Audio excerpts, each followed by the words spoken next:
Hey everybody, kind of missing y'all. Um, I was thinking I was about to type up a little Boudreaux and Boudreaux story. I know y'all like to hear about my good friend Boo. And then it dawned on me, I don't know that I ever told any of y'all how I met Boo. And I thought, well, that would be a good story for today. So I decided to do it like this instead of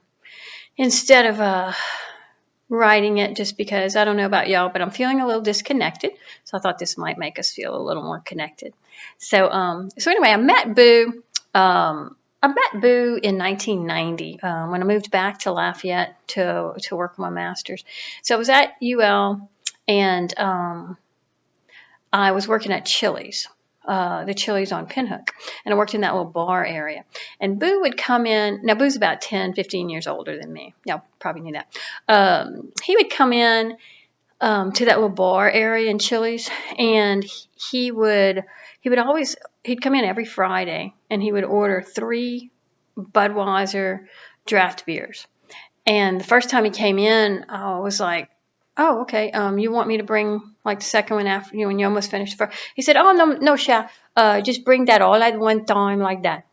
I'm just gonna have all 3 of them right like that." Um, and so I thought that was kind of weird, but so I did. And he would come every Friday, and he would do that every Friday. And so, but he was real friendly, and we really got to know each other, cut up all the time, started visiting. And so finally, I felt like I knew him well enough. And so I asked him, I said, "Mr. Boo, you got to tell me." I said, why you always order 3 beers at a time? Why don't you, drink them one at a time like that?" He said, "Oh, Mesha, I never told you about that."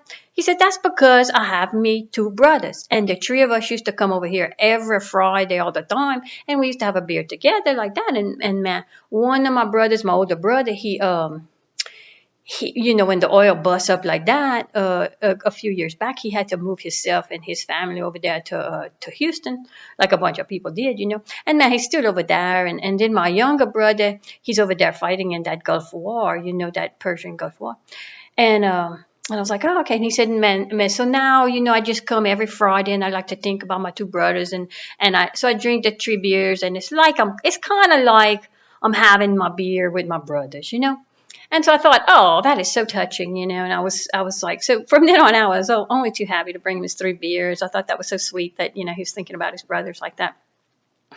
So finally one day he comes in, one day after months of this, he comes in one day and he orders 2 beers.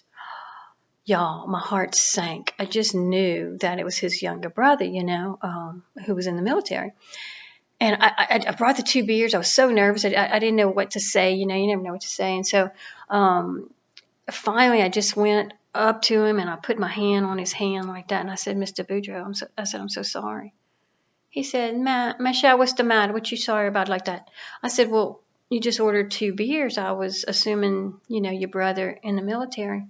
He said, "Oh, man, no, Shad, don't worry your pretty little head like that. No, both my brothers, they just fine. Man, the only reason I ordered me 2 beers today, that's going to be a while like that every Friday for a while, because me, every Lent, I give up beer for Lent.